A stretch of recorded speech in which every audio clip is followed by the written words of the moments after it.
You are on a perfectly normal flight. Clear blue sky outside the window, seatbelt sign off, people half asleep, half scrolling. Then without warning, the cabin tilts and your stomach drops as if the floor vanished. Drinks hit the ceiling. Oxygen masks fall. For a few endless seconds, you and the plane feel weightless, while the instruments in the cockpit start telling different stories at once. Headlines will later blame turbulence or a 1 in a million glitch, but above the clouds and far beyond the atmosphere, something else has changed. Our star is waking up angry. If you want to stay ahead of what that means for every flight you take and every wire on this planet, hit like, subscribe, and stay with me. Now picture the same day from another angle. You are scrolling through your newsfeed and half the thumbnails screaming for attention are about a mysterious interstellar visitor called 3I Atlas. Speculation about alien probes, secret missions, and cosmic omens spreads faster than any fact. Telescopes turn outward. Comment sections ask if this is the big reveal. Meanwhile, 93 million miles away, the thing that actually keeps you alive just threw a tantrum powerful enough to change aviation history, and almost nobody noticed until the plane started acting strange. On November 11 in the year 2025, a region on the surface of the Sun that solar physicists labeled Active Region 4274 finally snapped. For days, this cluster of sunspots had been twisting and seething. Its magnetic field wound up like a steel cable under impossible tension. When it broke, it did not do it quietly. It unleashed an X5.1 X-class solar flare, the strongest of that year, a burst of energy so intense that light from the explosion hit Earth 8 minutes later and immediately began rewriting the rules our pilots thought they were flying under. An X-class flare is not just a bright flash. It is the sun yanking open a magnetic trap and hurling energy across the solar system. In this case, it also launched billions of tons of charged plasma in a coronal mass ejection, a vast cloud of particles and magnetic field racing toward us at more than 1,500 kilometers per second. Imagine a mountain made of fire and electricity thrown straight at our planet, wrapped in its own twisted magnetic knot. That is what left the sun, while most of us were asleep or scrolling. The first sign on Earth was invisible, but not subtle. On the sunlit side of the planet, over Africa and Europe, high-frequency radio communications simply died. One moment pilots and ships could talk. The next moment their signals were absorbed by an upper atmosphere turned into a chaotic sea of charged particles. Satellites sensed the shock, and some switched into safe mode, shutting down delicate systems. Global positioning system signals began to flicker and drift. For a few hours, the invisible clockwork that keeps our world in sync stumbled. Then came the whispers. Not from official press conferences, but from aviation forums, internal memos, and off-the-record comments. Roughly 6,000 Airbus, a 320 family aircraft worldwide, many of the workhorses of modern air travel, were suddenly restricted or grounded for what was described as emergency software updates. On paper, it sounded routine. Behind the scenes, people were asking a different question. Did this flare expose a vulnerability so deep in the digital nervous system of these jets that the safest move was to quietly pull them out of the sky? That question did not appear out of nowhere. Earlier in the cycle, a JetBlue flight had reportedly plunged tens of thousands of feet in clear air, with no storm, no visible turbulence, and no obvious mechanical failure. Passengers felt weightless. Oxygen masks dropped. Pilots fought an uncommanded dive, while instruments behaved in ways that did not match the view through the windshield. It was the kind of event that investigators once might have written off as a rare mechanical fluke. In an age of rising solar fury, a different suspect entered the lineup. Cosmic radiation. High-energy particles born in the sun, or far beyond it, that do not care about safety margins or design standards. At 35,000 feet, your aircraft is flying through a thinner layer of atmosphere where that radiation is stronger. Every microchip on board, from flight computers to navigation systems, is a tiny target. Most of the time, those particles miss, or their effects are harmless, but sometimes one hits just right and flips a bit in memory from 1 to 0. In a fly-by-wire aircraft that lives and dies by code, That tiny change can cascade through a system that was never designed for a sky this hostile. We have built a civilization inside a delicate bubble. Your phone finds your location because satellites high above your head agree on the time down to fractions of a billionth of a second. Your bank balance exists because computers on different continents stay synchronized using signals that pass through the upper atmosphere. The plane you board trusts its computers to know where it is and what it is doing at every instant.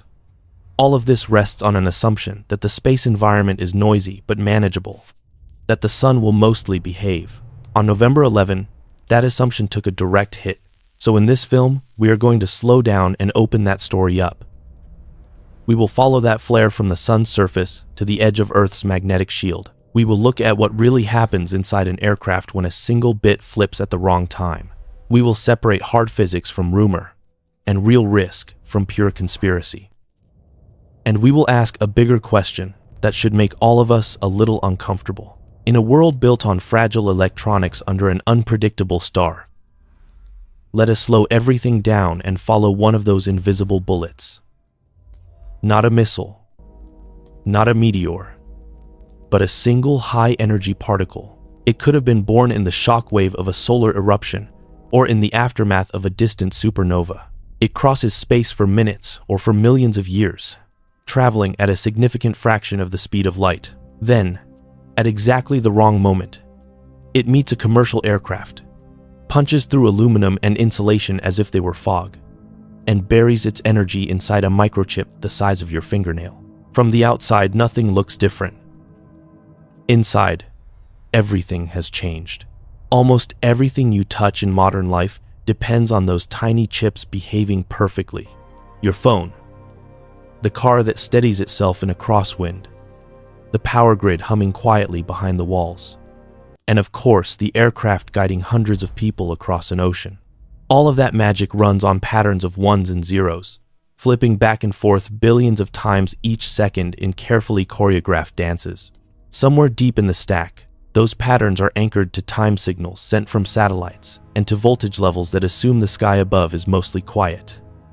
That assumption is starting to crack. A modern processor is a miracle of engineering and a cosmic joke at the same time.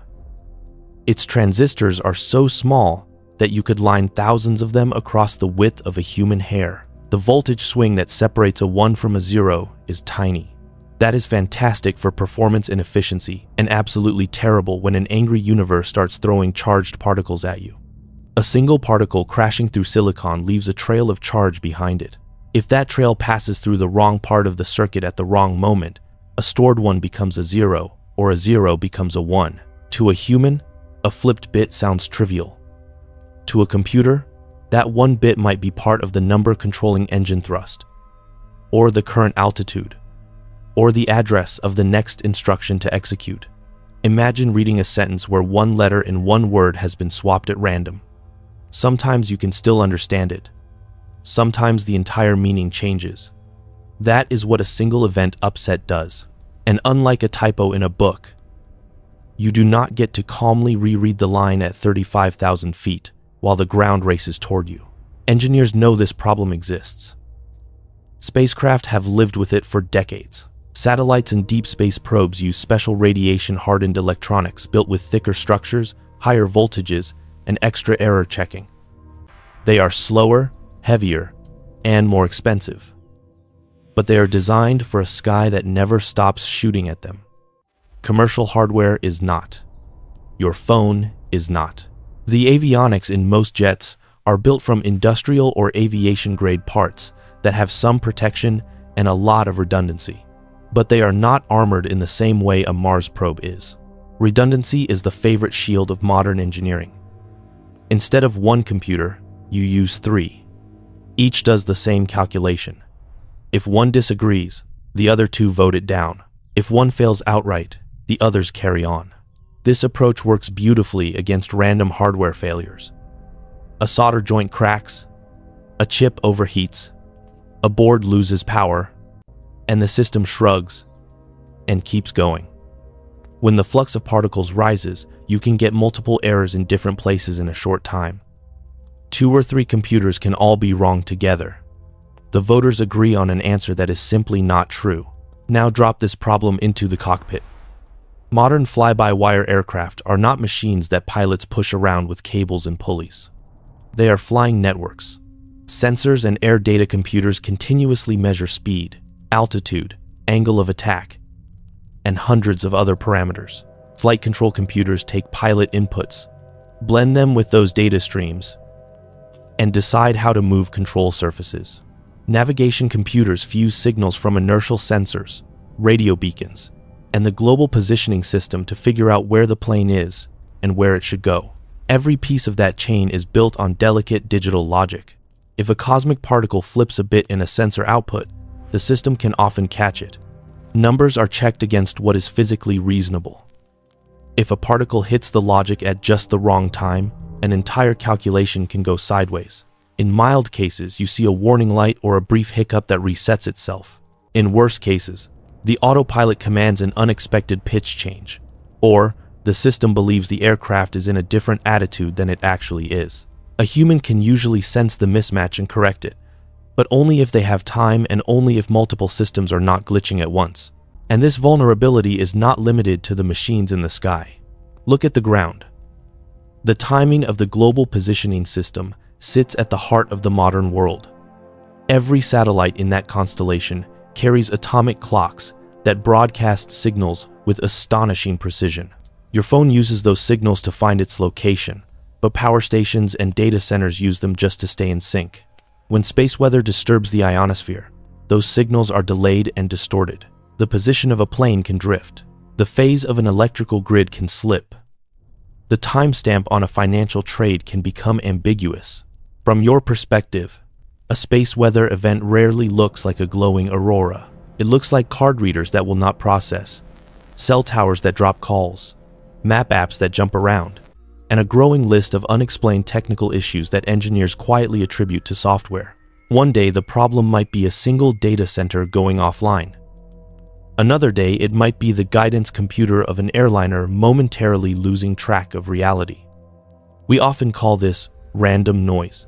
The universe might call it target practice. Worst of all, the failures cosmic radiation creates do not leave obvious fingerprints. When a chip is physically damaged, you can inspect it and see a burned mark or a cracked trace. When a bit flips, there is no scar. Investigators are left with a log file full of strange values and a system that looks perfectly fine on the bench. It is tempting to blame a mysterious bug in the code and move on. It is harder to admit that some of those ghosts in the machine came from outside the atmosphere and will be back. We have wrapped Earth in an electronic skin so sensitive that tiny perturbations in space now matter in our daily lives. Invisible bullets stream through that skin constantly. Most pass through without harm. Some hit just right and turn into headlines. As the sun ramps up and the environment above our heads grows more erratic, the question is no longer whether bits will flip. The question is how many, how often, and what those tiny invisible mistakes will do to the fragile machines we trust with everything. Let us go back into that JetBlue cabin for a moment. The lights are soft, the air is calm, and the flight attendants are clearing cups from the last drink service. Outside, there is no storm, no towering clouds, nothing but blue fading toward black at the horizon. Then something happens that no one on board can see. Somewhere in the maze of wiring and circuit boards, a single number inside a computer changes. The pilots do not touch the controls. The weather does not suddenly turn violent. Yet, the aircraft lurches nose down and starts to fall. To the people strapped into their seats, it feels like a trap door just opened beneath them. Reports from that event are still wrapped in careful language and legal caution. The plane allegedly dropped on the order of tens of thousands of feet in a very short time. Passengers describe weightlessness, bodies and belongings lifting into the air, and oxygen masks falling as automated systems respond to a rapid loss of altitude. Pilots later talk about uncommanded behavior and instruments that briefly did not match the world outside the windshield. There was no storm cell on the radar, no mountain wave, no obvious mechanical failure. It was what pilots call a clear sky incident, which makes it even more unsettling. In the old days of aviation, investigators would start by looking for broken metal. Cables snapped. Hydraulic lines burst. Structural parts cracked. In a modern fly-by-wire jet, the first place you look is the code. Fly-by-wire replaces heavy mechanical linkages with sensors, computers, and actuators. When a pilot pulls back on the side stick, they are not directly moving the elevator on the tail. They are making a request. Computers read that input, weigh it against airspeed, angle of attack, load limits, and a library of flight laws, then decide how much to deflect each control surface.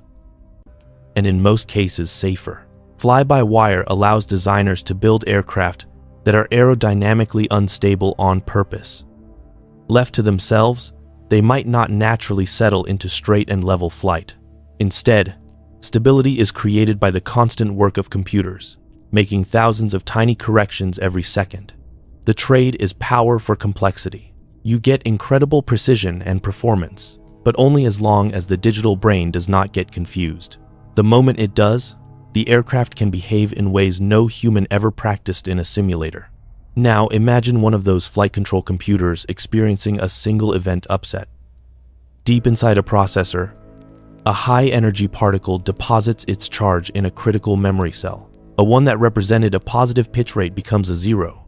A flag that should be set to normal becomes a flag that means emergency. The software follows its logic faithfully.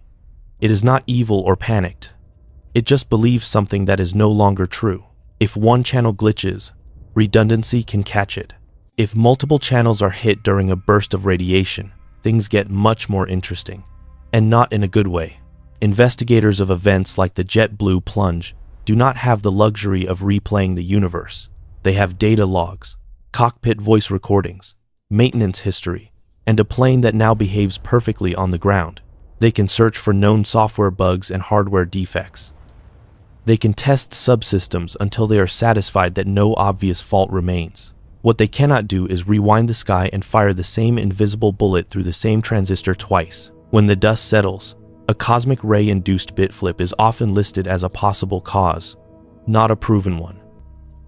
The pattern fits, but the smoking gun evaporated at the speed of light.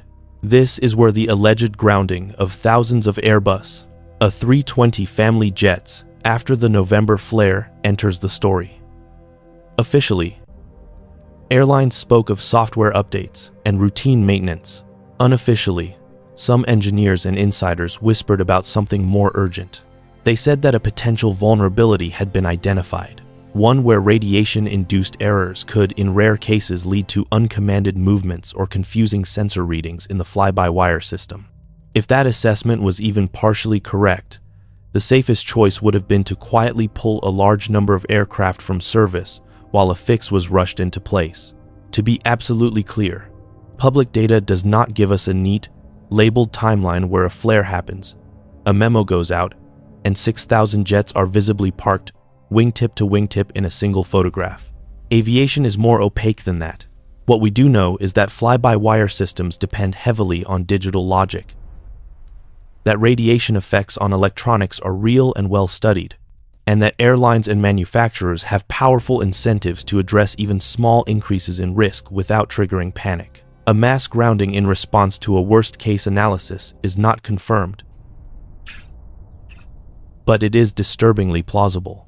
Whether this specific story is exactly right matters less than the physics underneath it. Every modern jet is a compromise between weight, cost, performance, and safety. You could build aircraft with spacecraft-grade radiation shielding and hardened processors everywhere, but the extra mass and expense would be enormous. Instead, designers choose robust commercial electronics, add redundancy and error checking, and rely on the fact that historically, the radiation environment at cruising altitude has been manageable. That history is now colliding with a solar cycle that seems eager to test the limits of that assumption. When passengers watch a viral clip of a cabin in chaos and hear the phrase sudden turbulence, they often picture an angry cloud. Pilots know that sometimes the danger is not the air, but the logic. An autopilot that suddenly disconnects. A flight computer that throws conflicting warnings. A control surface that moves a little more than requested. Most of the time, crews are trained, ready, and able to take over and tame the machine. Once in a while, they are catching a falling piano instead of a dropped glass. A handful of bits that changed at the wrong moment decided how hard that piano would hit. So when you hear about clear sky plunges, unexplained instrument glitches, or vaguely described software updates rolled out at unusual speed during the peak of solar activity, you are seeing the visible ripples of this deeper story. A story in which high-energy particles and magnetic storms hundreds of thousands of kilometers away reach into the heart of our machines and roll invisible dice with human lives. We cannot prove every rumor, and we should not believe every dramatic claim. But we also cannot ignore the pattern that is emerging as more and more of our safety is entrusted to code, running under a sky that is growing louder. To really understand why one flare can ground aircraft and rattle satellites, we have to zoom out and look at the sun not as a static yellow circle, but as a living, changing system. Our star has moods. It gets quiet, then restless, then furious, then calm again. Astronomers figured out in the 1800s that these moods follow a rough rhythm of about 11 years. You can watch that rhythm in the number of sunspots, those dark scars on the solar surface that mark places where the magnetic field is twisted and stressed. More spots mean a more unstable star. The key is this magnetic field. The sun is not a solid ball. It is a vast ocean of electrically charged gas. Different latitudes rotate at different speeds. The equator spins faster than the poles. Over time, this stretches and tangles the magnetic field lines like rubber bands being wrapped around a spinning ball. The energy in those tangled fields has to go somewhere. When the stress gets too high, the field rearranges itself explosively, and that is what we see as a solar flare or a coronal mass ejection. During solar minimum, when the cycle is at its low point, the sun's surface is relatively clean. Sunspots are rare, flares are modest, and the solar wind is fairly steady. During solar maximum, the opposite happens. The magnetic field is at its most twisted. Sunspots blossom all over the visible disk. Active regions form where loops of magnetism break through the surface, and those are the places where serious trouble begins. Solar cycle 25, the one we are in now, has clearly moved into that active phase. Active region 4274, the one that produced the November flare, was a textbook example of a loaded magnetic system. For days, it sat near the center of the solar disk, a complex cluster of dark cores surrounded by swirling filaments. Instruments that map magnetic polarity showed opposite polarities pressed right up against each other, with strong shear along the boundary. In plain language, that region was a knotted mess of magnetic energy. On November 9th, it released an X1.7 flare. On November 10, it fired again with an X1.2. Those were serious eruptions, and they still were not enough to finish the job. The structure stayed stressed until it finally erupted in the X5.1 event on November 11. Think about that sequence as an earthquake swarm, but in plasma. Each flare releases some energy but leaves the deeper instability in place. As long as the twisted magnetic field is there, more eruptions are possible. Now remember that at solar maximum there are not just one or two active regions. There can be many of them scattered around the sun, each one capable of similar behavior. The odds of multiple eruptions lining up in time and direction grow with every new sunspot that appears. We have already seen what a major solar storm can do in a simpler technological era. In 1859, during what we now call the Carrington event, a powerful flare and associated eruption slammed into Earth. Telegraph operators reported sparks flying from their equipment. Some systems kept working even after they disconnected their batteries, because currents induced in the long wires were strong enough to power the line by themselves. Auroras were seen far closer to the equator than usual, bright enough that people reportedly read newspapers at midnight by their light. Jump ahead to 1989 in Quebec. A geomagnetic storm less intense than the Carrington event still managed to induce strong currents and power lines across Canada. Protective systems tripped, transformers saturated and overheated. In less than a minute, the grid in Quebec collapsed into a blackout that lasted for many hours and affected millions of people. There were no jetliners with delicate fly-by-wire electronics to worry about yet. The satellite network was tiny compared to what we have now. Even so, one storm reached through the magnetosphere and yanked on human infrastructure hard enough to leave a scar in the memory of a nation. Now imagine a Carrington-level storm or worse hitting a 21st century world. Satellites that provide navigation, weather, communications, and timing could be pushed into safe mode or knocked out entirely.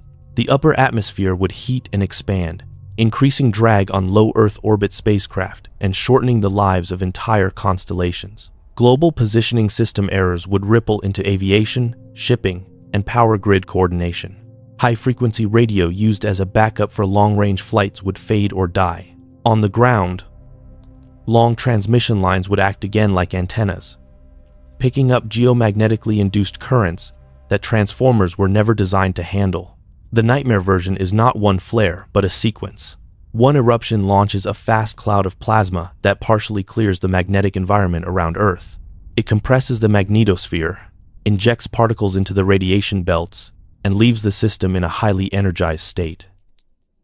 With less solar wind and magnetic field to slow it down, it arrives quickly and hits a weakened shield. The result can be a storm far worse than either event alone. That is what happened in 1859. There is no law of physics that says it cannot happen again. Here is the uncomfortable part. Our ability to forecast these storms is still limited. We can count sunspots and track active regions as they rotate into view. We can watch for growing complexity in their magnetic structure and say this region looks dangerous.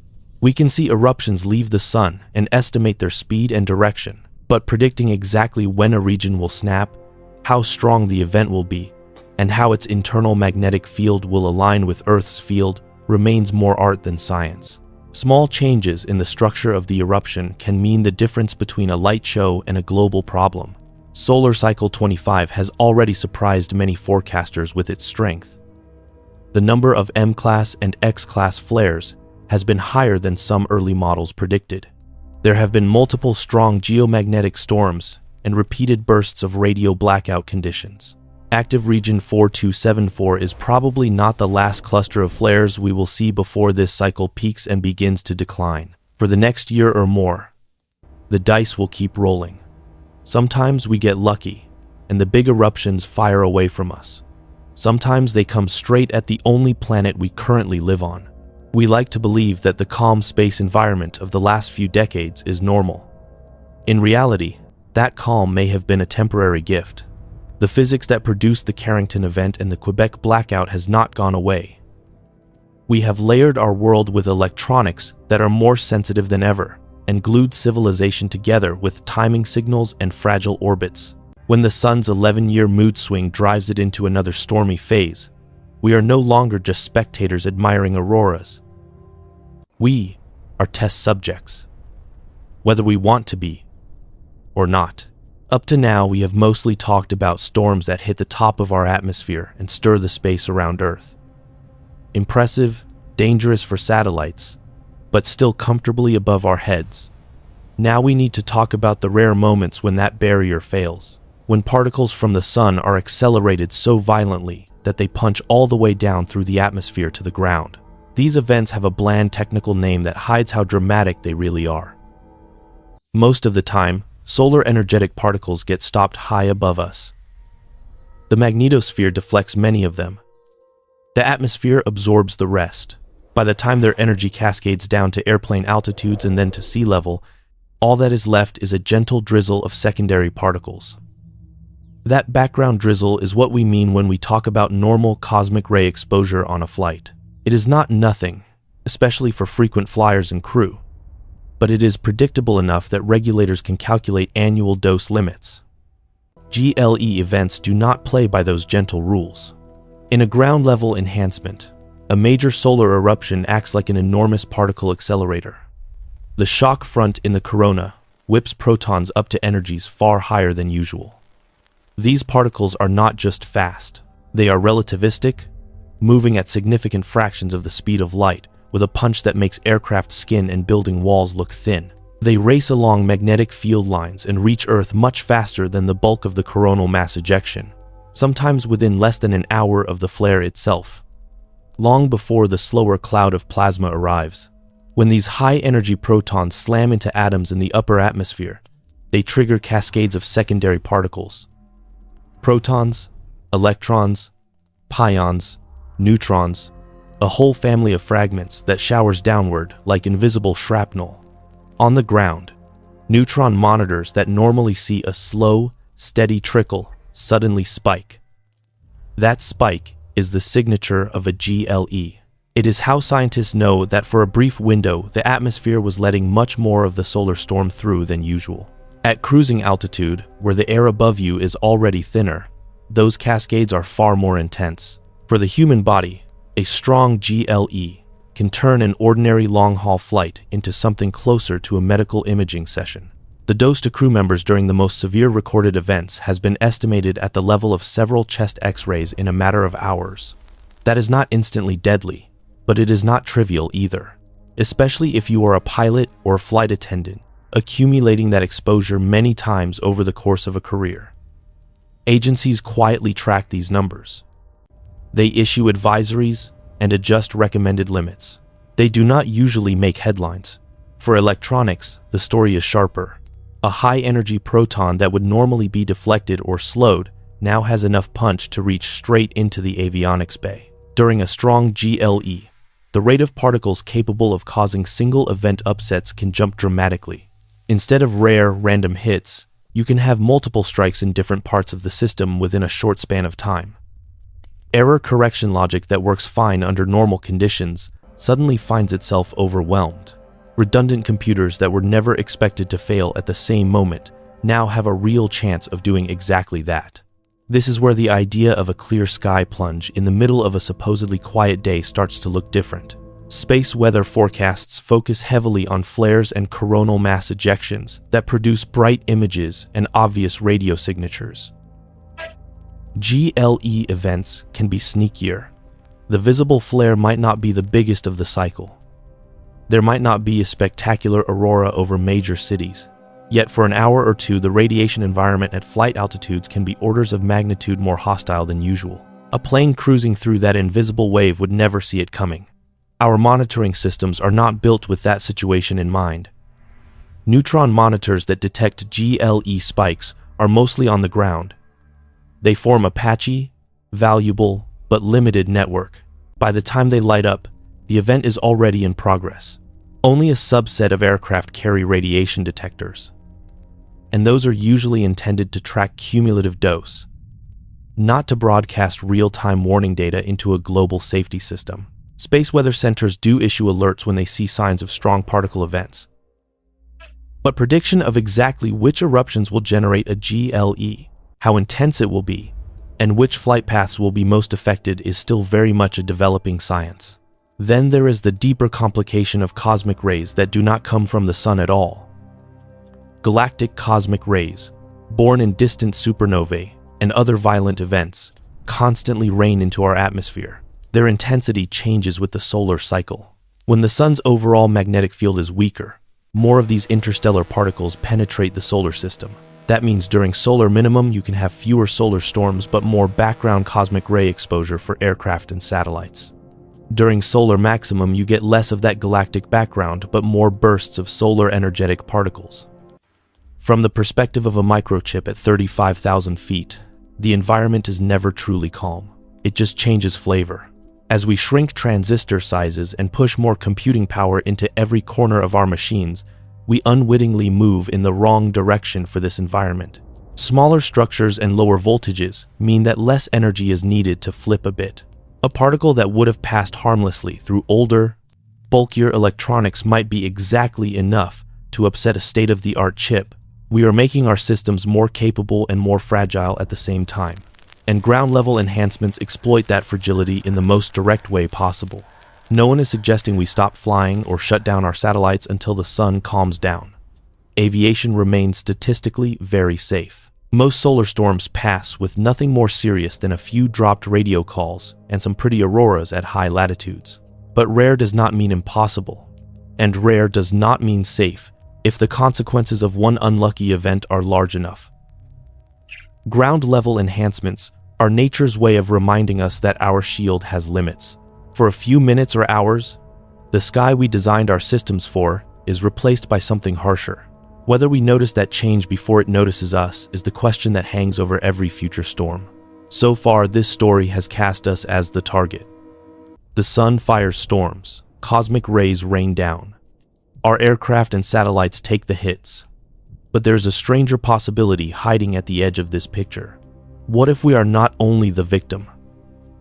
What if human technology is quietly poking the very space environment we depend on, nudging it in ways we barely understand? Not because of some secret weapon, just because we have wrapped the planet in electricity and radio waves and never really asked how far their influence reaches. Start with something as boring as the power grid. Across continents, enormous transmission lines hum at 50 or 60 hertz, day and night. They carry gigawatts of power through conductors that stretch for hundreds of kilometers. That is not just a delivery system. It is an antenna. The current in those lines sets up electromagnetic fields that leak outward and upward. Most of that energy fades quickly with distance. Yet when you zoom out far enough, Earth is no longer a quiet rock. It is a faintly glowing electrical machine wrapped in its own self-generated buzz. Now add all the other signals that ride along with it. Very low-frequency transmitters used to talk to submarines. High-frequency radio, bouncing off the ionosphere. Radar beams sweeping the skies. Television and satellite uplinks. Millions of cell towers. Billions of phones and Wi-Fi routers. Each one is tiny on its own, but together they create a complex web of artificial waves. The question some researchers are starting to ask is simple and unsettling. Does all of this man-made noise stay neatly in the human layer? Or does some of it couple into the ionosphere and magnetosphere in ways that matter? We already know that radio waves can shape near-Earth space under the right conditions. Very low-frequency transmitters pump energy into the ionosphere and can trigger wave-particle interactions in the radiation belts. In certain frequency ranges, those waves can scatter trapped electrons and knock some of them into the upper atmosphere, where they are lost. There are even experiments where powerful transmitters are used deliberately to heat small patches of the ionosphere and study how it responds. None of this is secret. It is ordinary geophysics. It is also a reminder that the boundary between human activity and space weather is not perfectly clean. The tech trigger idea takes that kernel and stretches it further. Advocates suggest that the combined harmonics of our power grids and communications networks might be jostling the radiation belts more often than we realize. In this view, long lines and synchronized generators are not just passive victims when geomagnetic storms induce currents in them. They are also sources of rhythmic disturbances that leak upward, gently shaking the magnetic trap that holds energetic particles around our planet. Most of the time, nothing dramatic happens. Once in a while, the argument goes, those disturbances could help knock extra particles loose, adding to the flux that aircraft and satellites experience. It is a provocative thought because it flips the script. Instead of nature acting alone and us merely reacting, our infrastructure becomes part of the cosmic feedback loop. The same grids that keep hospitals running and data centers cooled might be ever so slightly priming the radiation environment that can, in turn, threaten those systems. If that is true, then the line between natural hazard and human-made risk is blurrier than our policies assume. We would not just be unlucky when a storm hits. We would be complicit, however unintentionally, but here is where we need to pump the brakes. For every bold technogenic theory, there are many sober voices pointing out that the sun and the magnetosphere are unimaginably powerful compared to our toys. The currents induced in power lines during a major geomagnetic storm dwarf anything those lines feed back into space on their own. The waves launched by our transmitters are tiny against the background roar of natural plasma instabilities and solar wind-driven turbulence. When scientists run the numbers, they often find that human contributions are detectable, interesting, but small. This tension matters. On one hand, we have real measurements that show man-made radio waves influencing the behavior of trapped particles in very specific bands. On the other hand, there is a wide gap between nudging a handful of electrons and triggering a global radiation event that brings down planes. If we blur that distinction, we drift from cautious science into storytelling that feels exciting, but may not be true. Curiosity is healthy. Blaming every odd solar outburst on our power grids is not. Still, even the skeptic has to concede something important. Our technology does not float in a vacuum. Every satellite we launch, every new constellation we add, every extra line we string across a continent changes the way energy moves through the near-Earth system. We layer control systems, feedback loops, safety interlocks, and automated responses on top of a magnetosphere that follows its own chaotic rules. As that complexity grows, it becomes harder to predict how everything will behave when the sun throws a really bad day at us. The risk is not only in the direct physics, it is in the way small, poorly understood couplings can cascade through a networked civilization. There is also a psychological trap here. It is tempting to believe that if human activity can trigger or amplify space weather, then with the right technology, we might someday fully control it, that we could smooth out solar storms or tame the radiation belts like engineers managing a river. Reality is less flattering. At present, we are more like children splashing at the edge of a powerful tide than master builders of cosmic dams. Our influence is real in some niches. It is nowhere near large enough to dominate the system, but it is large enough to add more moving parts to an already complex problem.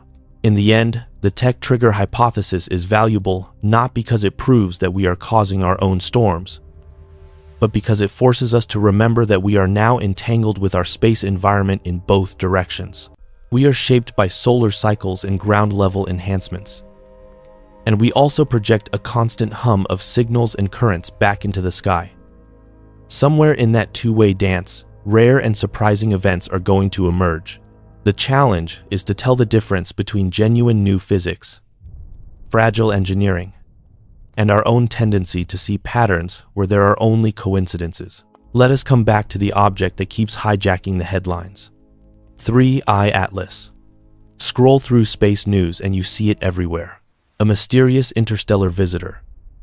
Strange tail behavior. Maybe an alien probe. Maybe a cosmic warning. It is a perfect story. Compact, dramatic, and far away from the messy reality of software patches and grounded planes. While the sun quietly rearranges the rules of air travel, a lot of our collective imagination is busy staring at this single speck of rock and ice from another star. Some basic context is fair. 3I Atlas is labeled as the third confirmed interstellar object humanity has spotted slicing through our solar system. It is not bound to the sun the way an ordinary comet is. It came from somewhere else, is passing through once, and will vanish back into the dark. Its orbit, speed, and chemistry appear odd enough that astronomers and enthusiasts are both fascinated. That alone would make it a magnet for speculation. Add in a few unusual measurements, and the human brain starts doing what it does best, which is making up patterns. In earlier analyses of 3I Atlas, people point at its extended tail, its activity at surprising distances from the sun, and quirks in its trajectory. Most of these have normal physical explanations that are still being refined. Dust dynamics, outgassing, subtle measurement errors that get corrected as more data comes in. But around the edges, more exotic ideas sprout. Maybe it is a probe with controlled thrust. Maybe its tail is a kind of exhaust. Maybe radio noise near its path hides a message. Golden ratio. This. Fibonacci that. Whole comment threads based on wishful thinking rather than solid spectra. Now place that visitor near a stressed, unstable star. As solar cycle 25 ramps up, the sun is already producing more flares and coronal mass ejections than usual. Active regions like 4274 are primed to erupt. Then, by sheer timing, an interstellar object swings inward on a trajectory that brings it close to the inner solar system. Flares increase. Radiation measurements show anomalies. Aircraft experience odd glitches. To a mind hunting for meaning, it is irresistible to tie all of these threads together. Thus is born what some call the interstellar activator hypothesis. The idea goes roughly like this. 3I Atlas carries its own magnetic field, or disturbed plasma environment. As it passes near stressed regions of the solar corona, its presence nudges those regions past a tipping point. A flare that would have stayed modest becomes a monster. A coronal mass ejection that would have fired off to one side instead gets steered a little closer to the Earth-Sun line. Maybe, say the bolder voices, this is not even an accident. Maybe some distant intelligence learned how to tickle stars, and our sun is being gently pushed. It sounds like the plot of a science fiction series because it basically is. The responsible version of this hypothesis comes with a big caution flag. There is, so far, no peer-reviewed study that shows a clear causal link between the motion of 3I Atlas and specific solar eruptions. What we have are coincidences in timing and a handful of intriguing but noisy observations. Solar activity was already rising before this object arrived. Active region 4274 was already magnetically twisted enough to blow. The flare that rattled Aviation on November 11 fits comfortably within the range of what an angry sun can do all by itself. Correlation is not causation, especially when the system in question is as chaotic as the solar corona. Skeptical solar physicists point out that the gravitational influence of 3I Atlas is negligible compared to the forces already at play in the Sun. Its mass is tiny next to a star that converts millions of tons of matter into energy every second.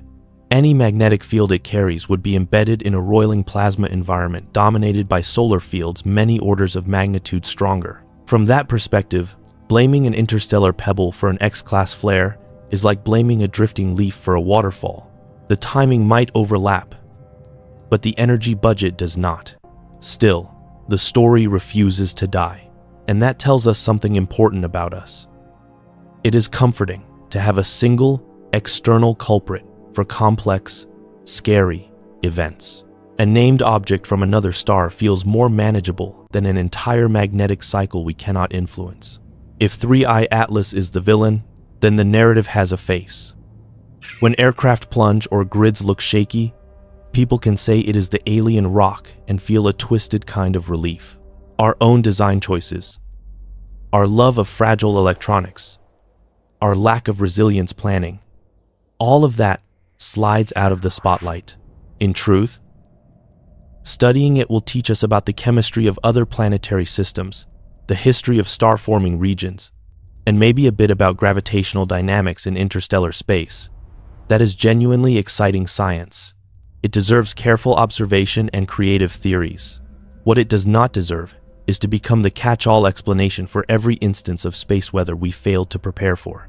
If anything, the obsession with 3I Atlas and similar objects is a mirror. It reflects our fear that we are not in control, and our reluctance to admit that the biggest threats right now come from very ordinary physics. A sun that flares, a magnetosphere that flexes, particles that flip bits in the heart of our machines. No alien intent required. No cosmic sabotage. Just a technologically dependent species that built a global nervous system before fully understanding the storm it sits in. So by all means, keep watching the interstellar visitors. They are rare, fascinating, and worth every telescope pointed their way.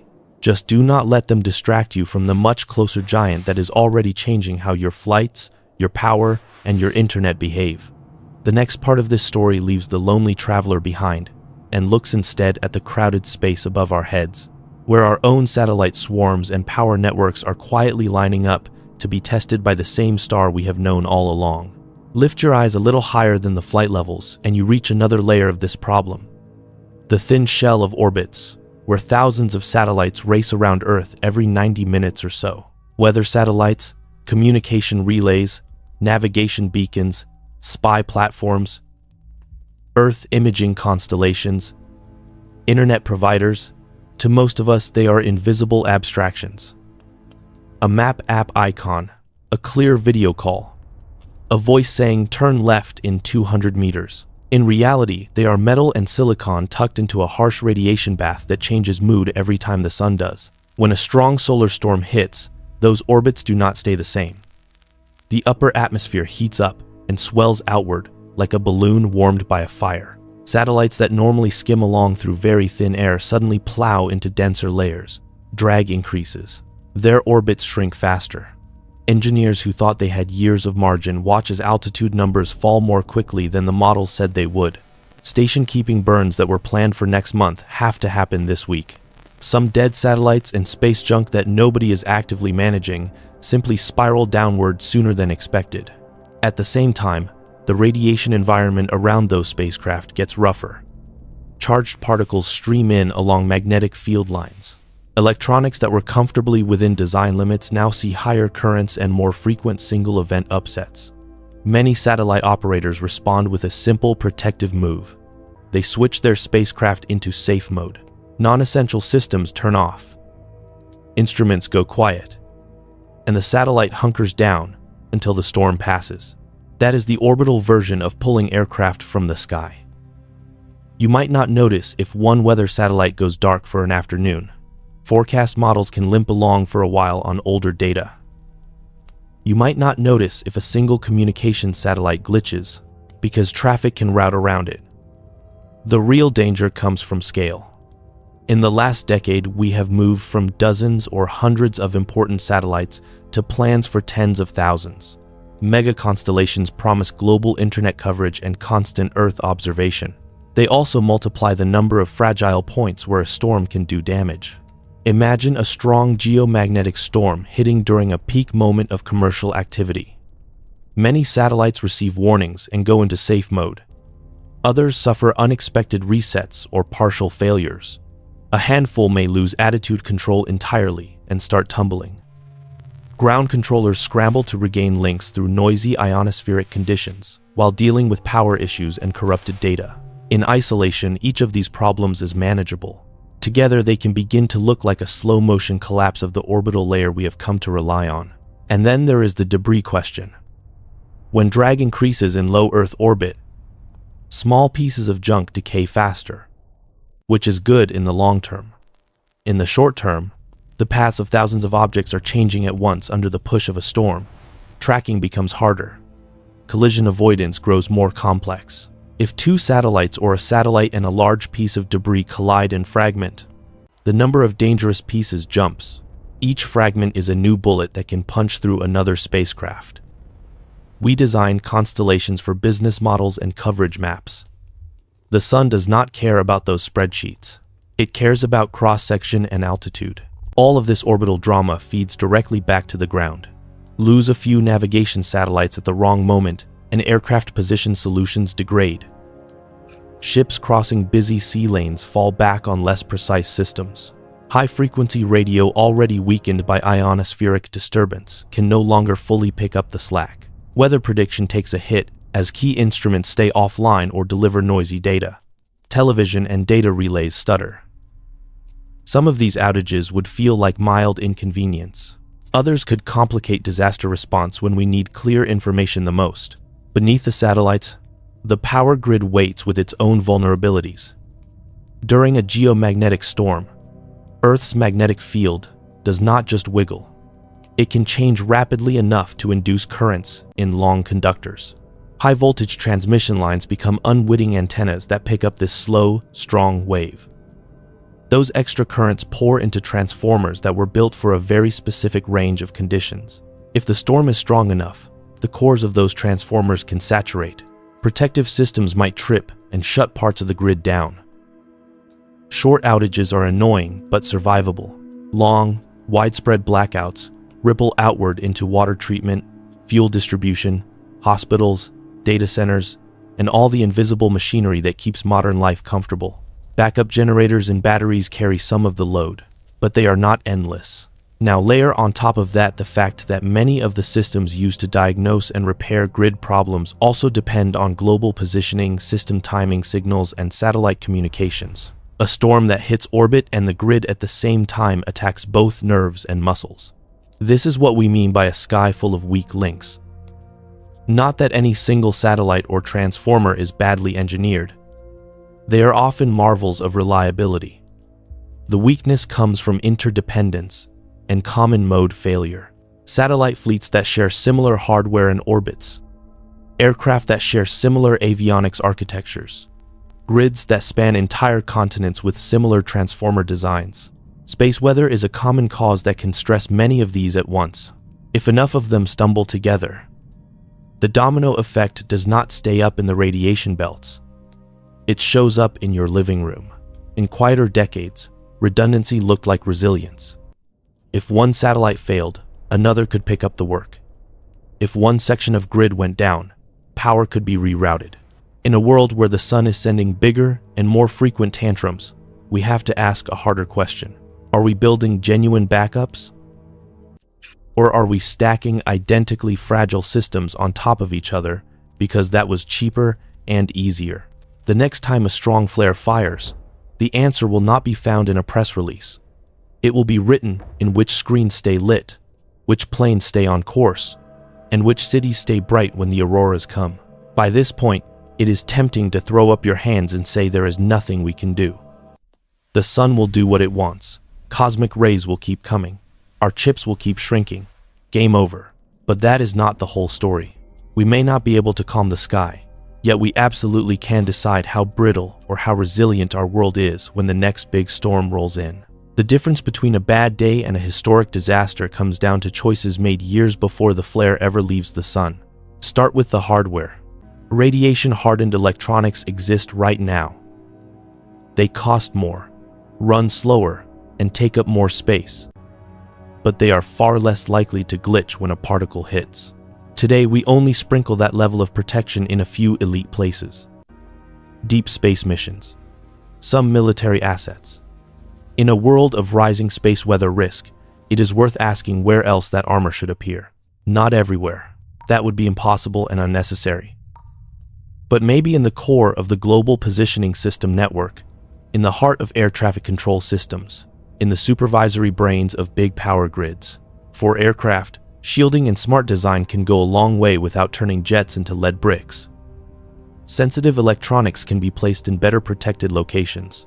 Critical flight control computers can be surrounded with small amounts of mass that soak up some of the incoming particle flux. Error detection and correction algorithms can be strengthened so that transient glitches are caught and corrected before they translate into control movements.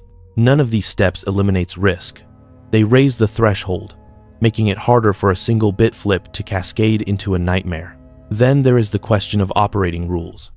Right now, airlines routinely cancel or reroute flights for weather, volcano, ash, or strikes. Solar storms rarely appear on that list. In the future, strong space weather alerts might need to trigger their own protocols. High-latitude routes could be shifted closer to the equator when particle flux spikes, trading some fuel for lower radiation. Flights at night on polar paths might briefly fly lower during peak events, accepting more drag in exchange for extra atmospheric shielding. During an exceptional ground-level enhancement, regulators might decide that grounding a fraction of flights for a few hours is better than rolling the dice. All of this depends on something we have not talked about enough yet: better space weather forecasting. At the moment, our picture of the sun is like watching a stormy ocean through a handful of portholes. We see sunspots and flares on the visible disk. We detect eruptions with coronagraphs. That gives us hours of warning for some coronal mass ejections and minutes of warning for flares. It is helpful, but not luxurious. Researchers are turning to machine learning and pattern recognition to squeeze more information out of the data we already have. Feed decades of magnetogram images, flare histories, and radiation measurements into powerful models, and ask them to learn which patterns tend to precede the worst events. The hope is not to achieve perfect prophecy. The hope is to go from vague statements like, "Solar activity will be elevated this week," to sharper guidance, such as the risk of a strong event in the next day is significantly higher than usual. Even a few extra hours of reliable warning could let operators move satellites, reroute flights, and prepare grids in ways that dramatically reduce damage. On the ground, grid operators can invest in hardware that shrugs off geomagnetic tantrums more gracefully. Series capacitors and other devices can limit the unwanted currents induced in long lines. Monitoring stations can watch for early signs of transformer stress and trip circuits before damage becomes permanent. Black Start plans procedures for restarting a grid from a complete shutdown can be rehearsed and refined with space weather in mind. The goal is not to guarantee that lights never go out. It is to make sure that when they do, they come back faster and with less collateral harm. None of this is free. Radiation-hardened chips cost more than consumer-grade parts. Extra shielding adds weight to aircraft and satellites. Rerouting flights burns more fuel. Grid upgrades compete with all the other demands on infrastructure budgets. That is where the real tension lives. How much are we willing to invest in resilience against events that may happen rarely but could be devastating when they do? It is the same question coastal cities ask about seawalls, or hospitals ask about backup generators. Pay now in preparation, or pay later in crisis. There is also a cultural piece that is harder to price but just as important. Space weather does not yet live in the public imagination the way hurricanes or earthquakes do. Most people could tell you that a strong storm might cause pretty lights near the poles. As long as the threat feels abstract, there is little pressure on companies and governments to harden systems. The more we talk about it honestly without hype, the easier it becomes to justify small, steady investments instead of panicked spending after a near miss. We will never get to a world where solar storms are harmless background noise. There will always be uncertainty and surprise. There will always be that one flare that is a little bigger than expected, or that one event where models simply get it wrong. But we are not powerless bystanders. We can choose architectures that fail gracefully instead of catastrophically. We can decide that certain critical pathways deserve extra protection. We can build forecasting and response systems that treat space weather with the same seriousness we give to terrestrial storms. Preparing for a sky that will not calm down is not about eliminating risk. It is about refusing to be caught completely off guard by physics we have understood for more than a century. The next part of this story steps back even further and asks what kind of mindset we need under an unpredictable star, because technology and forecasts are only half the answer. The rest is how honestly we face our own fragility, and how calmly we act on that knowledge before the next wave hits. Stand back for a moment and look at the picture we have drawn. A star that pulses with an 11-year heartbeat. Magnetic fields that twist and snap. Invisible bullets that pass through metal and flesh. Aircraft that are really flying computers. Satellites packed into orbits like crowded highways. Power grids stretched across continents. All of it tied together by timing signals that drift through a thin, vulnerable atmosphere. This is not a Hollywood disaster script. It is just the real world, seen from a slightly higher vantage point than we usually allow ourselves. It is easy to get stuck at the emotional extremes. On one side, alarmism. The sky is falling. Every flare is the big one. Every glitch is a cover-up. Every interstellar visitor is a hostile probe. On the other side, denial. Space weather is just pretty lights. Aviation incidents are always human error, and the sun is something you draw in the corner of a child's picture rather than a thermonuclear engine that occasionally kicks our systems in the teeth. Neither extreme is very helpful once you leave the comment section and step into the real work of keeping people safe. The uncomfortable truth is that we live in the middle space between those poles. A space where our understanding of the sun and the magnetosphere is good, but not complete. Where many claims about conspiracies and cosmic triggers are nonsense, and where the remaining very real risks are serious enough on their own that we do not need to dress them up. The JetBlue clear sky plunge, the rumors of mass groundings, the satellite hiccups, the power grid anomalies. Each one is a small flare on the dashboard of a larger machine that is being tested by a changing sky. Humility begins with admitting how much we do not control.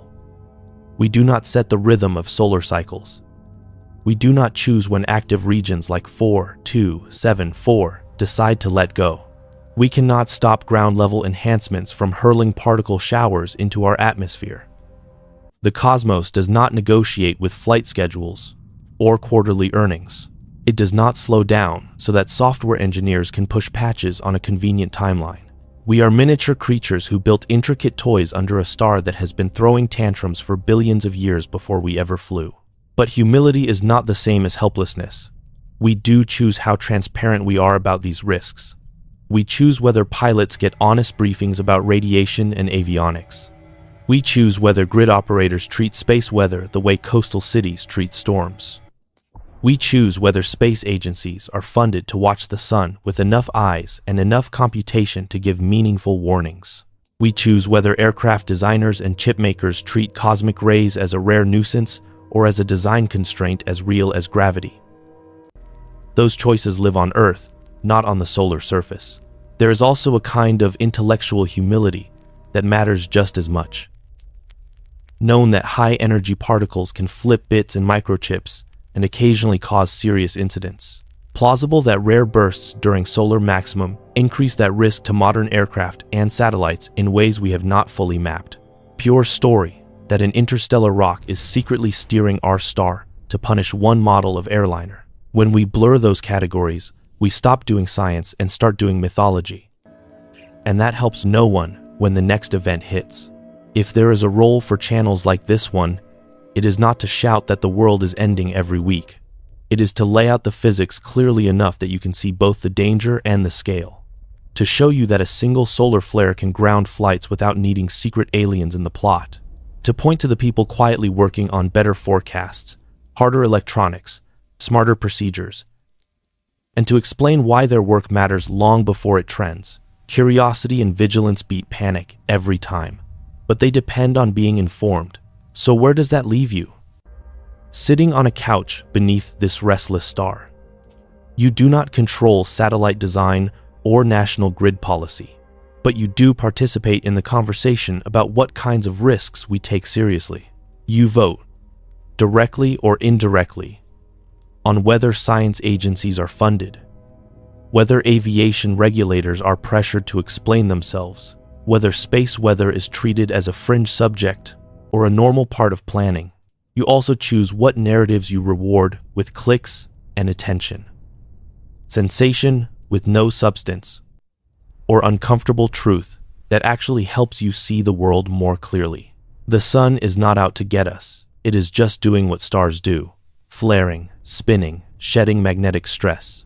We are the ones who decided to lace our planet with wires and fill our sky with fragile machines. That decision is not a mistake. It is an incredible achievement, but it comes with a responsibility to understand the environment we built in and to stop pretending that a quiet blue sky means calm physics. The next X-class flare is not a matter of if, only when and how ready we choose to be when it arrives. So, as solar cycle 25 continues to crest and slowly roll toward its decline, stay curious. Pay attention when space weather makes the news for more than just pretty auroras. Support the slow, unglamorous work of monitoring and hardening that turns worst-case scenarios into inconvenient days instead of historic weeks. Our civilization is more fragile than we like to admit and more adaptable than we often believe. Between those truths, there is just enough room for a little wisdom under an uncertain star.